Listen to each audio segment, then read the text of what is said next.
Greetings, this is Obi-Wan Kenobi, and I have drifted into the Underworld. The Star Wars Underworld. I have a bad feeling about this. Here we go. We must go to the lower levels. The Underworld. You've taken your first step into a larger world. You're after something. Ben. Since I've started the Underworld, I've met so many great friends. Chris. I grew up in the 1990s, and mall packaging is nostalgic for me. Dominic. What I love most about Star Wars is that it's fun, and it's all-around good times. So, this is where the fun begins. May the Force be with us. This thing really moves! Whoa! I like this! I can't believe you came all this way to see me. Why am I not in the intro? I gotta come up with a snappy line. All right, what's up, Star Wars fans, and welcome back to another episode of the Star Wars Underworld podcast. We are your source for the latest breaking Star Wars news, reviews, and discussion each and every week. And tonight on the show, we have such an incredibly special episode. As you can see, if you're watching the show on YouTube, we are in the same room. Well, at least me and Dom and Ben are. Hannah is with us in Force Coast. Yeah, she's I'm sure watching this just seething furious that she's not here. Which, by the way, this actually answers a question from the intro. Oh, why am I not in the intro? Because you're not at Comic-Con, Hannah. That's why. Show up next year and I'll put you in the intro. No, we just love you, Hannah. Haven't put Hannah in the intro because of laziness. Is really the big reason. I was wondering why the crocodile hunter wasn't in the intro when I heard that impression there. I'm like, wait a minute, is that Hannah or is that Steve Irwin coming back from the grave? Apparently, yeah, really. Oh my goodness. So yes, to introduce ourselves, I'm Chris. We've got Mr. Dominic Jones right here. Hello, Chris. Hello, Ben. Hello, everybody. Hello, Grogu on my shoulder here. Yeah, we're at Comic-Con. This is great. We had this grand idea for anybody who's watching, that because right behind us is a window. And we had this grand idea that we would have this great backdrop of this lovely pool at this hotel that we're at, and it would look terrific. And then for a variety of reasons, partially technical, partially ethical, we decided we had to close the window because, I mean, the people out there didn't agree to be on this show. And also just it made the whole video look dark. So we're here. We're excited. We're going to talk about this amazing panel that we saw and try to be a fraction as entertaining as Patton Oswalt was on said panel. Also joining us, it's Ben Hart, the Star Wars guy. How's it going, you guys? How's it going, you guys? And my goodness, this is a long time coming and so happy to be here. Yes, for the record, this is my first ever San Diego Comic-Con, and it was a hell of a week. That this one day was a hell of a week for me. And yeah, I've seen so much. The panel was just really a part of it that we've seen. So yeah, can't wait to get into it. Yeah, I mean, Ben, this is your first Comic-Con. Chris, you and I, we've gone several times. You were saying it's been 10 years, just about. Yeah, SDCC 2014 was my first time. That's my first time in California in general. I remember that Comic-Con because you were at the Rebels panel, which was Thursday night, basically at the same time as we do the show. And so Ben and I were doing the show, and you called in from the room of the Rebels panel, like, it's about to start, goodbye, and then just live streamed the panel for everybody who was listening live that night, which was great fun. Ben, though, this is your first year. What has been your takeaway? What has been your impression of San Diego Comic-Con, this sort of legendary pop culture event that you're now here? You're physically here. Yeah, I mean, it is crazy. I was telling you earlier, like it exceeded my expectations. I mean, I've been seeing, San Diego Comic-Con pretty much all my life, living vicariously through everyone else that got a chance to go. You've lived through Comic-Con a few years where Chris and I just used our group chat as ways of communicating with each other while in the city, of like, oh, hey, I'm going to this panel. Oh, I'm by this booth. I'm over here. And Ben's like, I'm at home. Yep. I'm not here. Going to McDonald's, going to the Force Awakens panel. I'm going to work. Hey, we're going to this concert. Yeah. JJ going Abrams to see John Williams on stage. He wasn't there. Don't worry, he wasn't there. Okay, That's that the makes one. me feel a teensy bit better. Just That's a the one teensy thing you bit. missed out on. Just the world's greatest fireworks display that literally shut down a city for 20 minutes. Don't stop believing. I should have boy. brought that lightsaber.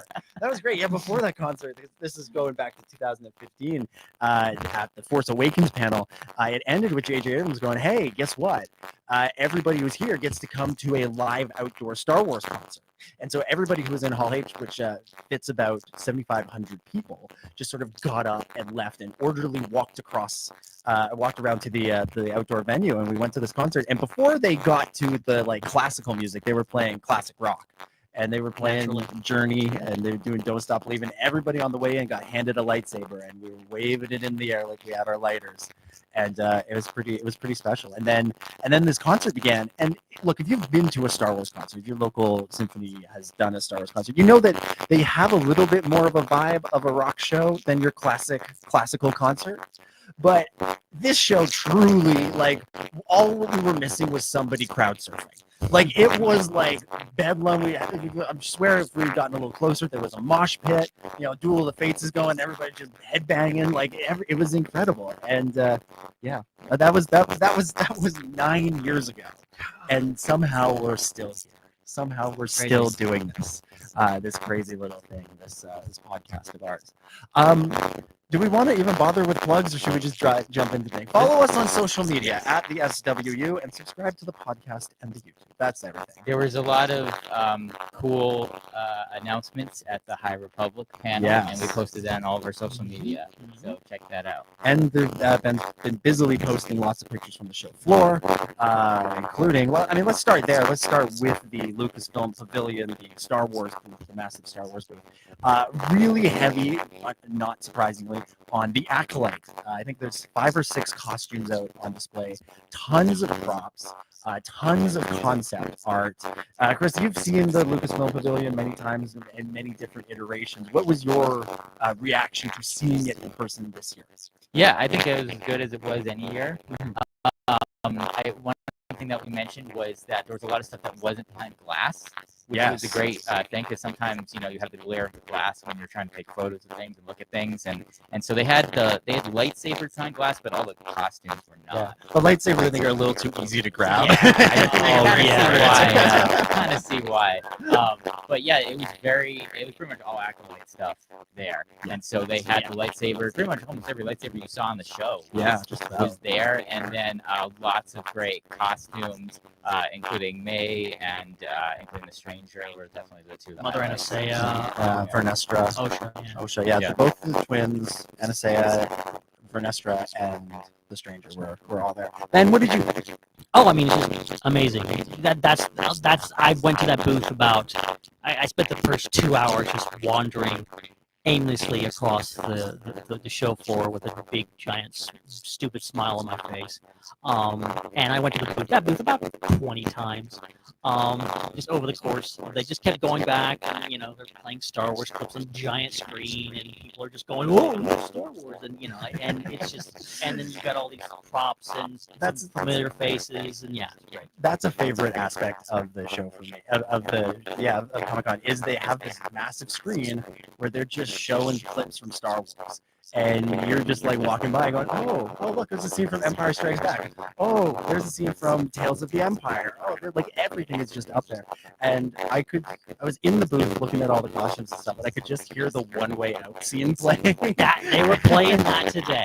And I'm like, oh, it's time for a riot. We're about to start a stampede on the show floor.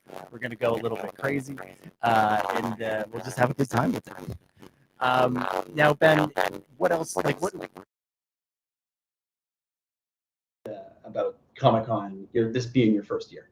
Yeah, anyone that's been to Celebration, which I'm assuming most of you are at least familiar with the concept, it's that, but on steroids. It's everything you could possibly think of. So stuff that, I'm well versed in nerd topics. I know a lot of stuff, and I'm still wandering and going I don't know who that person is cosplaying as. I don't know what that booth's all about. It's a plethora of stuff. It's amazing. And obviously, there's a lot of Star Wars stuff still. There's a whole complex of Star Wars booths. The front of the Lucasfilm booth is all the costumes. The back of it is books, High Republic books. To the side is the shirts and stuff that they sell. And just whole thing. And then the Lego booth, and then the Hasbro booth is just, you just kind of make lap. You just kind of go, whoa, okay, this is just overwhelming. Yeah, I think that's the word for it, is that not only is there so much stuff to see, there's also so many people, and everybody's sort of running around enjoying it, many costumes, all that stuff. Speaking of many people and potentially in costume, if I can see this correctly, joining us from by the technology from the other side of the world. No, not in costume. Hannah, Costume. This little tiny thumbnail we have of you, for some reason, with your headphones and your white hoodie, I'm like, oh, Princess Leia, that makes sense. Oh my gosh, that's so fair. That is so fair, because my jumper is a Princess Leia jumper as well. Hey guys, can you hear me? Okay. Yeah, this feels wrong. You're supposed to be here. Yes, this feels so weird. I'm so sad. I've been depressed all day, trying not to think about it, but then I've been enjoying living vicariously through you all. You look like you're having a great time, but yeah, this is so weird. You're all together in one. I know. I thought we were all AI generated. I didn't know we were all real. We're not clones. Yeah, it's crazy. Well, Hannah, what's it been like following along Comic-Con? Like, what have you seen from the show? Absolutely. There's a great bunch of just bite-sized information coming out of San Diego from online perspective, because obviously we're not going to get anything crazy. It's not the big D23 or even a Star Wars Celebration, but it's been pretty impressive so far. I mean, obviously you guys have been talking about it a lot. All the publishing news to come out, especially the focus on the Acolyte, is really exciting. I think that's really positive. I don't know why my app was name on the screen. I tried to add anyway, and I noticed it ruined. It like covered most of our set, so I got this set that we spent so much time on. That just shows Dominic. That's all we need. That's all we need. Just I think the other option is to. I'm gonna mess around with things. Just bear with me. Okay, righto. Yeah. Yeah, but it's been really entertaining. Yeah, to see if they're coming. That's good. That's good. Let's talk about this panel that we were at. Yes, tell us about it. This was was it Stories from a Galaxy Far, Far Away panel. It was basically Star Wars Outlaws and the High Republic. It was moderated by Patton Oswalt, comedian actor, and I think the biggest takeaway from this is that Patton needs to host all Star Wars panels from now on. He was hilarious. He was entertaining. He called out the kind of some of the goofier things that happen at these panels, and just sort of he wasn't afraid. There at one point they revealed that Tessa Gratton has written a new YA novel. It's going to be about Jekki and Yord, and on the screen they put up this placeholder cover that's just basically stills from the Acolyte superimposed on each other, and it says as the title, Untitled YA Novel. And Patton just goes, boy, I sure can't wait to read Untitled YA Novel. Because like, where's the title? Why don't we have the title? And, if this had just been the standard Lucasfilm publishing panel that they usually do at Comic-Con, whoever was moderating that, who's usually somebody from the publishing division of the company, would just sort of like not even react to it. They'd just be like, yeah, of course, we haven't announced a title yet. Why would we put a title on there? But Patton, being a fan, being a funny guy, being a comedian, he called it out right away as like, come on, we need titles, we need stuff. And there were a bunch of placeholder covers that just were the Acolyte logo. He was calling that out, which was great fun and great entertainment. But Ben, what was the big takeaway from this panel? Let's start with the Outlaws portion of it. Yeah, I mean, we got to see the entire cast of Gonzalez, D. Bradley Baker, and the other guy. I'm sorry, he plays in the whatever his name is, the droid. He seemed like a nice guy. I'm sorry, I didn't remember. He was great. They were all great. Like, they were all really great. Had a lot of great chemistry. They were also very honest. Jay was his name. His name was Jay. Yeah. Jay Rincon. Props to you, Jay. But they're just really great to hear them, and D. Bradley Baker is always a Yeah. He was doing live Nick's noises on stage and just talking about his Star Wars fandom. He's just obviously a massive fan and loved him playing off of Patton Oswalt again. Oswald has some zingers, and I appreciate it. Yeah, it's great. That's good. Chris, what about you? What did you sort of take away from the Outlaws side of things? I'm just really excited for an open world Star Wars game that's like As the director of the game said several times. Yeah, this guy was very on message. He was like, he just used every chance he had. He's like, this is the first Star Wars open world game. Lego Star Wars is an open world game. I'm sorry. That's why we kept adding scoundrel game. Like there was somebody from the Skywalker Saga game was like, say what now on Twitter when they announced that. I'm like, yeah, you tell them. That's not right. That's so good. I love that. So, I mean, speaking of, you mentioned D. Bradley Baker there before. Speaking of noises, it sounds like we're getting your doing everything we can to fix the issue, and it just actually, it just fixed a bit. Hang on, you sound much better now. Yeah, whenever we switch our input, it seems to fix it. Okay. Hang on. Someone else speak. Dom, speak. Speaking. Is this any better? Okay. Is this working any better? The electronical fire hellscape that was happening is gone now. So nice. I sound good. I don't know why we didn't change anything to make it come back. So now I don't know how to fix it other than just turning it on and off again. If it happens again. As soon as you stopped explaining your really thorough and detailed review of the panel, it fixed itself. It was trying to stop you telling us all about how wonderful that panel was. It was trying to stop you.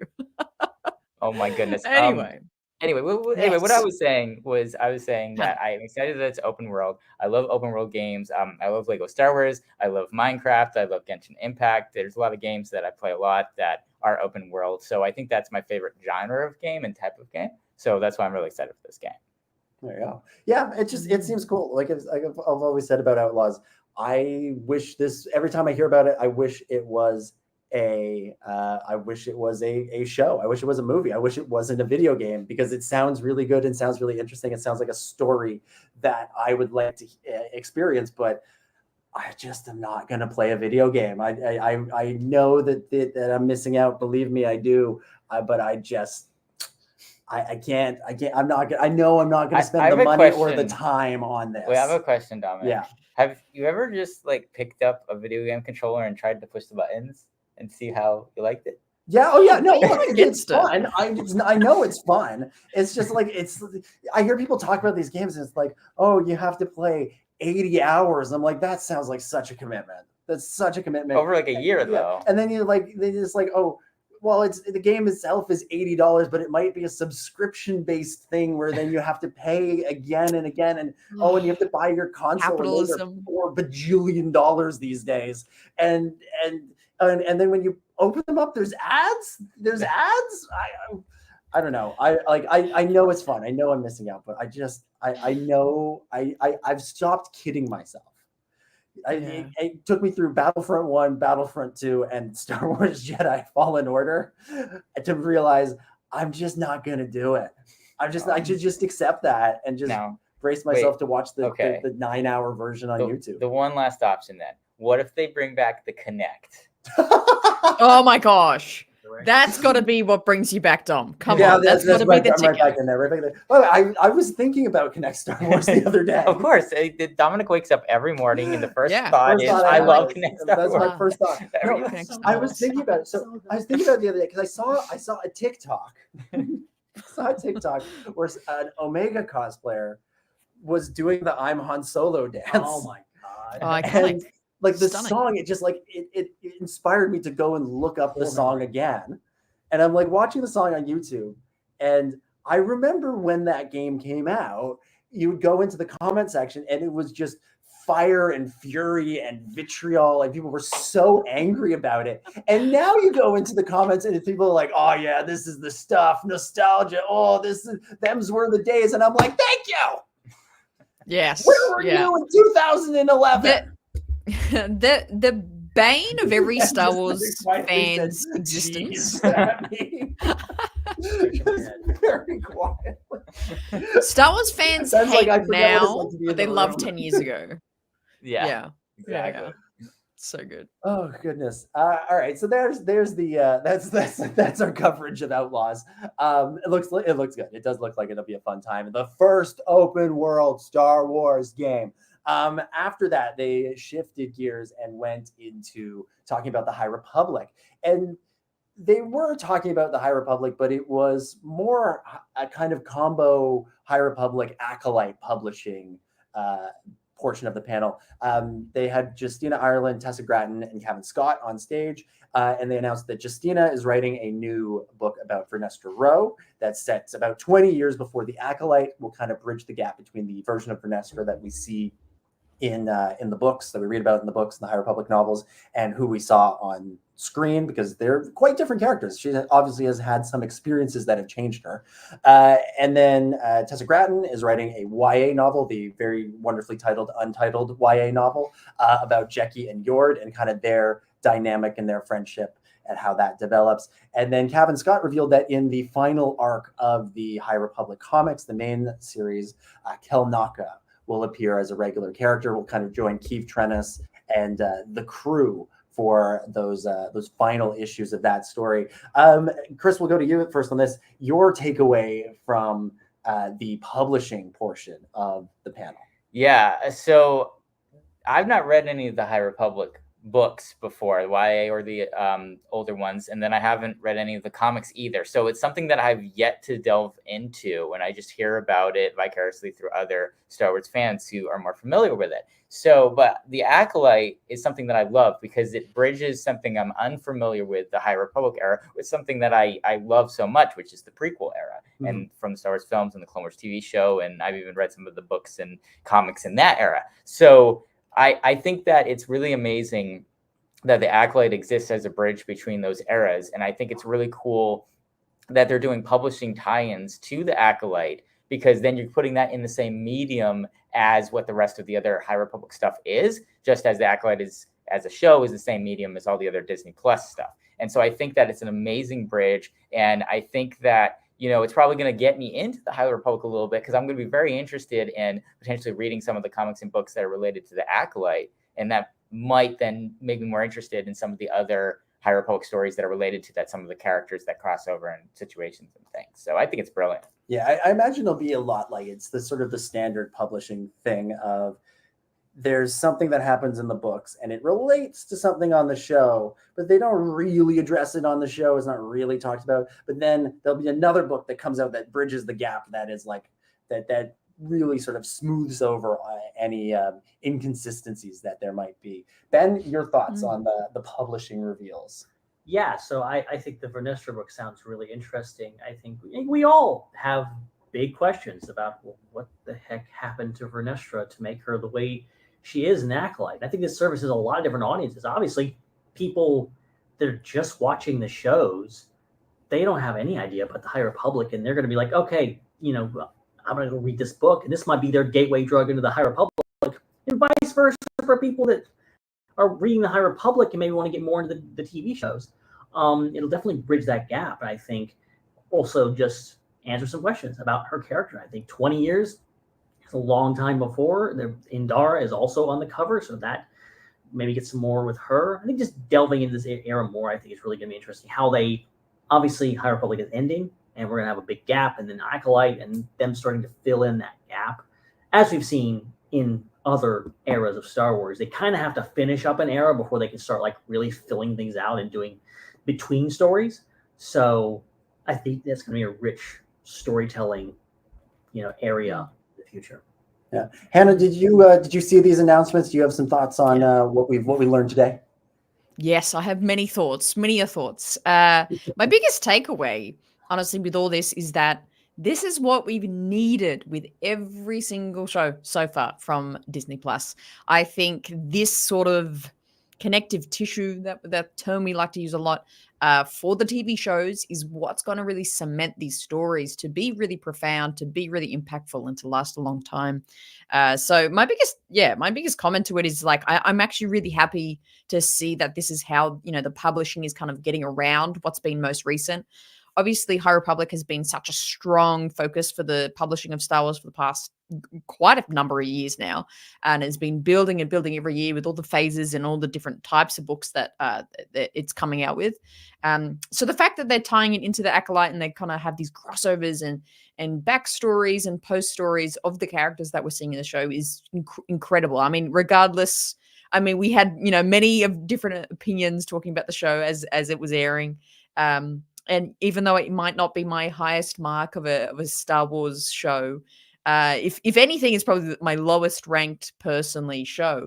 I'm actually very excited to see that this is what they're doing, because this is what can get me behind some of the stories and characters that they introduce into shows like this.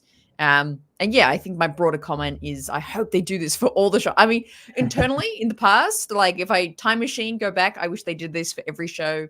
Give us all the Fennec Shand and Boba Fett tie-ins. Give us all the Ahsoka, Baylan, Shin tie-ins, and all the publishing comics. People really love that kind of physical media, and it's still they want to do that. They just are worried on all those other shows. They're going to keep having to fire actors. So there was supposed to be a Mandalorian novel, and then it was dropped, and Adam Christopher wrote Shadows of the Sith instead. And it's not clear if it's because, as the statement when they canceled the book read, that they were just, you know, changes had been made to season 3 and they were going in a different direction, or if it was because, as many people speculated, it was the Cara Dune backstory.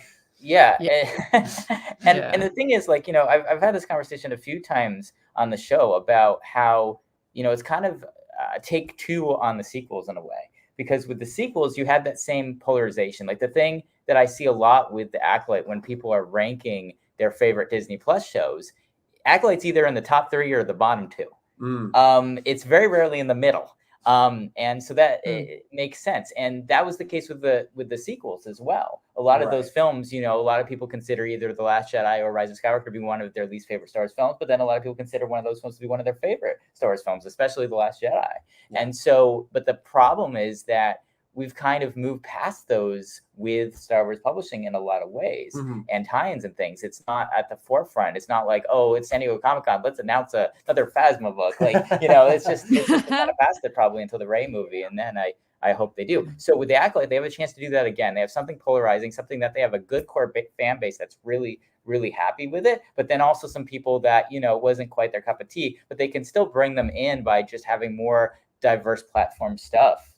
You know, they could have some video games, and imagine if somebody makes like a Darth Plagueis video game. I mean, that's gonna bring a lot of people in. It's all the fans of like SWTOR and like, you know, Revan and all those people. Like, they're gonna love it. It was good stuff. The panel then concluded with a video message from Leslie Headland, and there was a brief moment. I was sitting next to Chris Abbott, and he leaned over me. He goes, "Are they going to announce season 2?" And I think I said yes. I told him yes. I got his hopes up, because I figured that's why else would they have her there? And she just sort of talked about, you know, how much she loved the books and how exciting it is to see the characters that they introduced in the world of the shows be translated to the page. And that was nice to see. It was good to have her be part of it. And that was it for the panel. That was the Star Wars panel. They said on StarWars.com before the panel that this was an annual event. And we've been coming to Comic-Con for a long time, and they've never done a panel like this. They've had like the Force Awakens panel that was a big deal. They had the Clone Wars panel that was a big deal, but they usually would have like a separate publishing panel, a separate Hasbro panel, and like that sort of thing. Never like one big all together event like this. And so hopefully this means that this is going to be a regular thing, and that as we go forward into more stories and more years of Comic-Con, maybe they'll use this as an opportunity to showcase other things, to showcase the shows, the movies, and anything else that might be coming along. Because they opened the panel, and this made me wonder if there was maybe a little secret, a little surprise that was going to be part of it, with a like video montage of stuff from the Skywalker saga, the standalone films, all the TV shows, just a little like, hey, this is Star Wars. This is the Star Wars panel opener. But it didn't mean anything. It was just, hey, don't we all love Star Wars? And this is pretty cool. It really could have used some helmets, though. I think they missed out. Yeah. Helmets. Can't beat those helmets. Actually, on the helmets, the Clone Wars panel in 2018 when they announced the show was coming back, they announced it with a whole bunch of helmets. There's this shot of and then they blew them up because who wants to look at helmets? No, but it was but that was the best version of that. So once you've done that, there's no need to do this silly Disney Plus helmeted intro there. But yeah, it was a good panel. It was entertaining. Enjoyed it. Again, Patton Oswalt, the perfect moderator, and hopefully we'll see him do some more of these in years to come. Looking ahead at what else is coming up at Comic-Con, tomorrow is the Hasbro panel. There will be reveals, I'm sure, there. Ben, have you been to a Hasbro panel before? Have you, like, at Celebration or anything? Have you gone to one of these? Never. All right, you are in. You're in for something. I don't know. That Doctor Who panel was sounding good. Yeah, I was telling Ben he's asked to go to the Hasbro panel for me so I can go to Doctor Who. Then tell me. We gotta go to the Star Wars toys panel. And then tell me what happens, so that because we're supposed to interview the Hasbro team tomorrow, and it would be good to know what they want us to talk about, what we're supposed to talk about with them. Chris, what else are you looking ahead to aside from Hasbro, if there is anything else? Well, I still need to walk more of the floor because it's really big this year. I think since they came back from COVID, this is probably the most amount of exhibitors I've ever seen in there. It's also the most amount of people I've ever seen walking around in there. We were talking about today, like it's Thursday, it's the first full day of Comic-Con. It's usually one of the quieter days, and it felt like the busiest day of any previous convention, like a Saturday, So I haven't had a chance to look at the entire floor because there's just so many people and it takes so long. So I've seen the key stuff like the Lucasfilm booth and all the other Star Wars things around it. But I definitely want to see all the smaller ones and all the artists and all the other things that all the people that are selling old action figures for $5 more than you would get it. That's great. That's great. That's what makes the convention special. Exactly. Got to check all that out. So I'm looking forward to seeing more of everything that's on that floor. Definitely. All right, brilliant. So before we wrap things up, we're only going to do kind of a short show this week because we're at Comic-Con. We've got other stuff we gotta do, and Hannah needs to get back to doing Hannah things in Australia. Wrestling kangaroos or something. That's right. Look, we've all got our badges here. I've got mine here. Chris got his there, and mine says I'm pressed for the Star Wars Underworld. There's no space between Star and Wars. That's right. They've spelt it that way every year since 2015. But Ben has his badge. I'm holding up. I don't know if anybody can actually see this, but it says on here, it creates a mystery. Benjamin L. Hart. What? Oh, hold it up to the screen. Hold it up to the screen again. I want to see it. I don't think this is working. Lean. Oh, there we go. You can see it. Oh, there we go. There we go. Benjamin L. There it is. Perfect. Benjamin L. Hart. Oh, no way. And now the question is, what does the L stand for? See, I thought everybody knew this. I posted a picture of this online when I was on the way to things, and then people were like, "What's the L?" I'm like, "This is a mystery. I didn't know. I forgot. It's not a mistake. And I forgot. Is your middle name definitely starting with an L? That's not a mistake. that was my thought as well. I have no recollection of it. So my best guess. Ben Hart without an L. What? Yeah, my best guess is it's Benjamin Leonidas Hart. Definitely. Yeah, that's what it was. I remember now. Yeah, totally. Yeah. Oh, these are some Elf Lothal. Yeah, Lothal. Skywalker's Academy says Leroy. Okay, this is the one that I remember, and I could be wrong, but I think it was Lewis. I think Benjamin Lewis. That's good. Dang it! No. Oh, no way. Hannah, do you have a guess? Is it Benjamin Larry? Oh, you're close. Oh, okay. Oh, it's Benjamin Luke Skywalker Hart. Larry. What's close to Larry? I guess I need to say it. So I'm going to walk you through this. So that's the whole thing.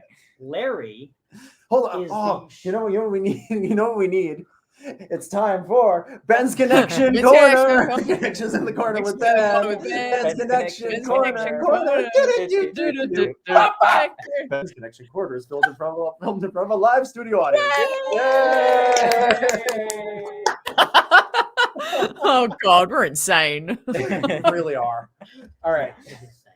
Ben, what have you got for us this week? So Larry is the shortened version of my middle name. Ah, I know what it is now. What's Larry short Did for? they- Well, just because he just told you. Lazarus. Well, Larry can stand for a lot of things.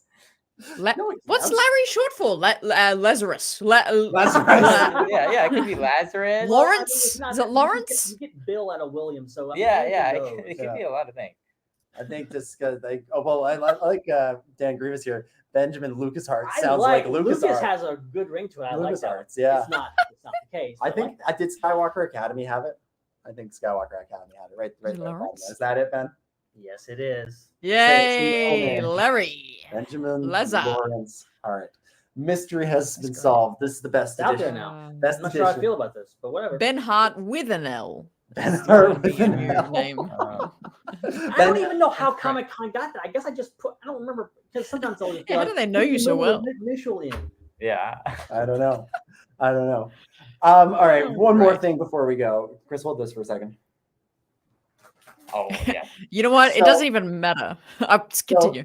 There's something we've talked about this a lot on the show over the years, and it's become one of our recurring bits on this show. It's how we used it as a means to rank the Bad Batch and Andor and all sorts of things. And then earlier this year, Star Wars and Oreo made it happen. So we have here a box of Star Wars Oreos, and I thought, seeing as we have 3/4 of the show together,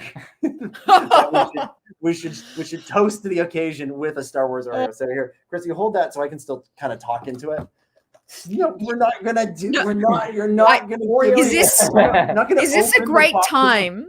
Is this a directly great time to tell you the microphone is absolutely not working? The sound's just from the laptop, so you don't need to hold the mics at all. Microphones, I shut them off because they Well, were. then why were we holding them? Because it You just looked felt- great. I wasn't it gonna felt say weird anything. to, like, You look start great. show holding them, and then we need it for like You a know what? photo op. This is The screen appropriate grab. because it's the dark side. Oreo. Yes, he's about to turn Sith on us. I can tell. It's He's got the that dark look in his side, right? So Ben, eyes. take one.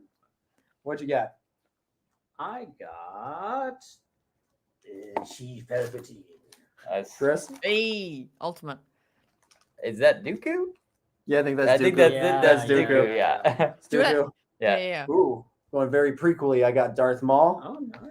And then Hannah, and we're gonna throw What do I one get? at Give you. me one. Okay. Oh, hang on. Let me get back on the screen. Hang on. Let me catch it. Get ready. 3, 2, 1, catch. There you go. And I got would it. you believe it's Darth Vader? Perfect. Well, cheers to Comic-Con. Cheers to Star Wars Oreos. Oh my gosh. And I think that's where. Oh we wait, will- wait! I have my show and tell thing. Oh, you have too. show and tell Yes, too. yes, it has to Okay. do with your hat. Oh, okay. Yes. Okay. Oh.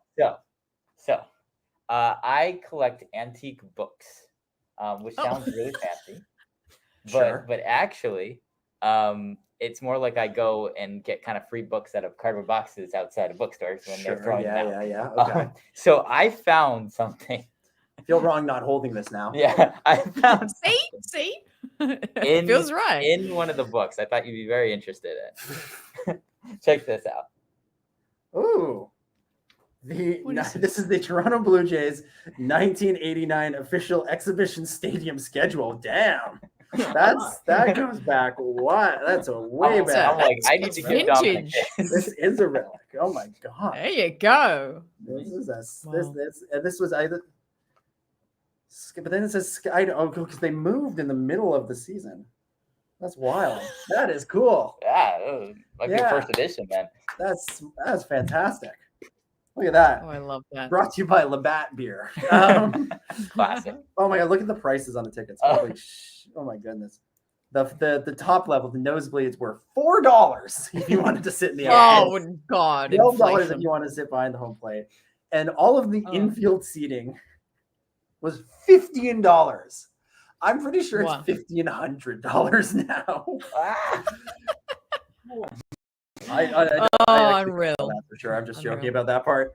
$15. You can't get a ticket anywhere for $15 these days. That We need to find an deal. early Comic-Con schedule Yes. and find out what the prices were Yes. for that. That would be amazing. I'll probably, if I keep collecting the antique books, I'll find one in there as a bookmark at some That's point. fantastic. That's really cool. Thank you. That's fantastic. Should I cue the music? Cue the music. All right. Cue the music. I got it. Oh, Hannah's You got got it. Okay, good. Yay. There it is. There it is. Okay, awesome. Thank you everybody so much for watching this episode of Star Wars Underworld Podcast. Thank you for bearing with the many technical difficulties that we had trying to shoot a show in a hotel room in San Diego. Well, the other person is on the other side of the world. Yeah, we appreciate everybody sticking around for that, and we'll do our best to fix that in post, even the audio. No promises. Thank you, Dom, for being here. Yeah, this was Coming- great. This was great. I love Comic-Con. It's always such a fun time, and it's been really. This is a nice sort of special treat on top of it to be able to do the show all together. The last time we did one with the three of us in the same spot, we were in IHOP. It used to be we could do at least one a year together, but we weren't able to do one last year. Yeah, the world ended. Yeah, and there was COVID and everything. So so it's been a long time. So it's nice to do this, and hopefully next year we'll do one, all four of us together from the best pancake place in Tokyo. TBD on where that is. Oh my goodness. You can follow Dominic on social media at DominicJ25. I did that without a reference. Yes. Ooh, yeah. That was good. Yes. And of course, Ben, thank you so much for hosting as well.